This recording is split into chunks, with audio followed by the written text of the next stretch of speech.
Warning. Our YouTube channel and its videos may contain scenes, language, and content that may not be appropriate for all audiences. These videos include surveillance footage, undercover pursuit of suspects, actual police and rescue operations, and fearless confrontations. If you do not approve of the content, please do not watch our videos. If you wish to continue, we strongly advise that you proceed with caution. Viewers' discretion is advised. Isang manpower agency sa Quezon City iniipit umano ang cash bond ng mga nag-resign na empleyado. Reklamo ng 8 trabador at 3 buwan na raw silang nagpapabalik-balik sa opisina ng Avail a Work Agency upang kunin ang kanilang cash bond. Pero hanggang ngayon, ang grupo ni Joven Garcia, Mark Marchan at Jesem Manicio dahil wala pa rin ang hinihingi nilang cash bond.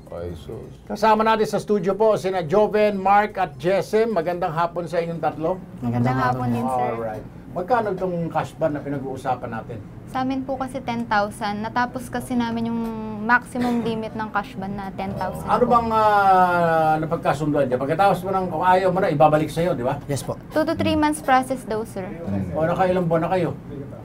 Tapos na po ng 3 months. Tapos ng 3 months? Ayaw pa ibigay. Ano sinabi? Minsan nag-follow up po kami, ang sabi, still for processing. Pag may ibang araw, sabi, may cheque, wala lang daw pong pirma ng signatory. Tapos minsan po, kinakancel yung tawag namin. Ayaw nilang sagutin. Sa pangalan na lang kaagad, GSM, parang fly-by-night itong hayop na ito. Avail a Work Agency. Dapat avail a work, no refund. Kaninang umaga, Tolben, paring Alex, pinuntahan ng ating staff ang opisina ng Avail a Work Agency upang kunin ang kanilang panig. Kung ano ang nangyari, eto, panoorin natin. Pinigay nila dito is hindi pa daw po na ibibigay yung mga Actually, in-explain naman namin sa kanila na inaayos ko. inaayos.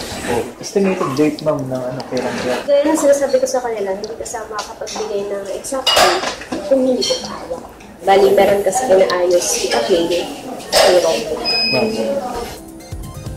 Yun ang sagot. Wala pa. Wala pa. Wala pa. Yun nga po.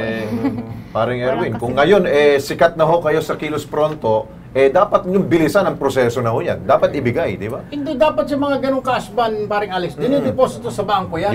Exactly. Hindi mo mukhang pakiramdam to, ginamit na siguro, ha? Pinang-bakasyon na may-ari.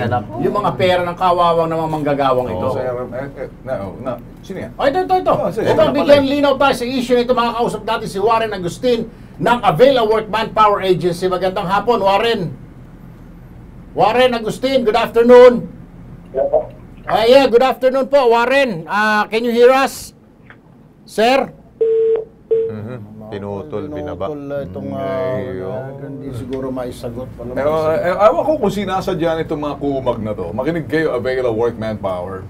Kung kanino pa kayo lumalapit kay mga potok sa buho kayo, makinig kayo sa susunod, kung wala kayong pera dahil bangkarote na kayo or ginamit ninyong pera nito mga pobre na to, hindi namin kayo titigilan. Makinig kayo. Kasi lilipat-lipat lang kayo doon kay Tul Rafi, sa akin, doon sa matandang Tulfo, malilintikan lalo kayo. Yung pera na yan, wag yung pakialaman. Yun. Isauli nyo dahil hindi yan sa inyo. Tama? Okay? 10,000 malaki para sa kanila, para sa inyo. Baka akala nyo barya. Barya pa ba yan? No. Maayos nga kayo. Ito na lang, Tolben. May magagawa ito. Yes. Nasa linya ng aming telepono ngayon, si Belen Nicasio, ang head ng Conciliator Mediator SENA Unit ng NLRC. Magandang hapon po, Belen. Yes, sir. Magandang hapon po muli sa inyo at sa inyong mga tagapakinig at tagapanood. Live po tayo dito sa Kilos Pronto sa PTB4, ma'am. Ma'am, meron po tayong 3 manggagawa rito na yung kanilang agency na Avail a Work Agency. Tapos na po sila, umalis na sila doon sa trabaho nila, ayaw pang ibigay yung kanilang 10,000 na cash bond. So 3 po sila sa 30,000 po, ma'am. Apo. Ngayon, ayaw po ibigay. Tinatawagan namin yung kumpanya, yung agency, binabaan kami ng telepono. Aba, ano pa kung hinihintay nyo, papuntahin nyo na po sa NLRC. Yan, mabilis. Dapat siguro, mga katulad ni Ma'am Belen Nicasio, panguupo sa Avail Award. Yan. Ma'am, bukas na bukas po, pasasamahan namin para makuha na po nila yung kanilang cash bond. Ma'am, nahiniram pa yata nila. Kawawa naman ho itong mga manggagawa. Hihintayin ko po sila. Alright. Okay. Maraming salamat po, Ma'am Thank you, Belen Belen. Nicasio. Walang anuman po. Bukas po, pasamahan namin kayo. Bahala sila, papatawag po ng NLRC yung inyong agency, magharap-harap kayo doon. Sandali, ilan ba kayo? Tatlo lang ba kayo? Marami pa? po. Ay, marami! Ilan ba? Yung nasa baba, sir, na dalawa, ano po sila, 1 year and 5 months na po hindi pa rin po naibibigay. Grabe naman. May ginamit na siguro. Puro Walo since sila. January sila nag-follow up, sir, puro next week, hanggang June na, next week pa rin daw po. Baka ginamit. Malamang baka ang ginawa nito, ginawang pautang sa 5-6. Opo. Palagay ko, may duda ako. Nagpapano nga sila, sir. Nagpapautang? Opo. Ay, nakita mo kapal na mukha ninyo. Avail a Work Agency. Abela Kupit Agency.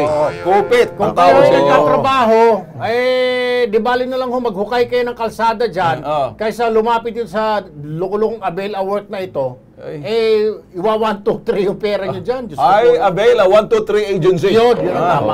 Ano opisina Avail a to? 1, Saan ang 2, 3? opisina nito? QC? Opo. Sa Paano kaya natin sa local government? Sa business permit. Oh, yung business permit. License Tingnan natin office. mukhang ano ito ha. PLO.